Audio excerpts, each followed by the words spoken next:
आशा का दीपक।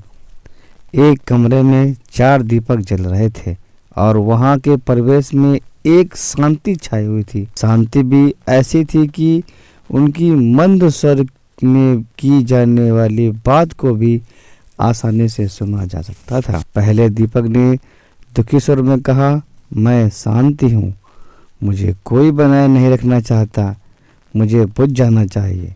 और इतना कहने के पश्चात दीपक बुझ गए। दूसरे दीपक ने कहा, मैं विश्वास हूँ, अधिकांश लोग मुझे लंबे समय तक कायम नहीं रह सकते, फिर मेरे जलते रहने का क्या प्रयोजन। इतने में हवा का एक झोंका आया और उसकी लौ को बुझा दिया। तीसरे दीपक ने निराश भरे स्वर में कहा, मैं ज्ञान हूँ, मुझ में अब जलने की ताकत नहीं बची, क्योंकि कुछ लोग मेरे महत्व को नहीं समझते, इसलिए मुझे बुझ जाना चाहिए।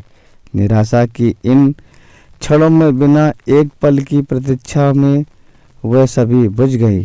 तभी एक बालक उस कमरे में प्रवेश किया और उसने देखा कि 3 दीपक नहीं जल रहे हैं। उसने पूछा कि तुम तीनों क्यों नहीं जल रहे हो, जबकि तुम्हें तो आखिरी क्षण तक जलकर प्रकाश देना चाहिए। इतना कहकर वह बालक रोने लगा।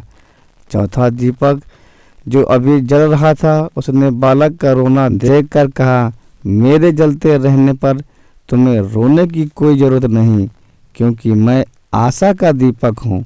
बालक की आंखों में चमक लौट आए। उसने आशा दीप से पुनः शेष तीनों दीपों को जला दिया। आशा वह दीपक है जिससे शांति, विश्वास और ज्ञान को पुनर्जीवित कर सकता है। हमारे जीवन में आशा की किरण बनी रहनी चाहिए। इसके बल पर हम संपूर्ण मानवता के लिए आशा दीप बन सकते हैं। मानवता पर ही संसार की आधारशिला है। तो कैसे लगी आपको यह कहानी, हमें जरूर बताएं। धन्यवाद, नमस्कार।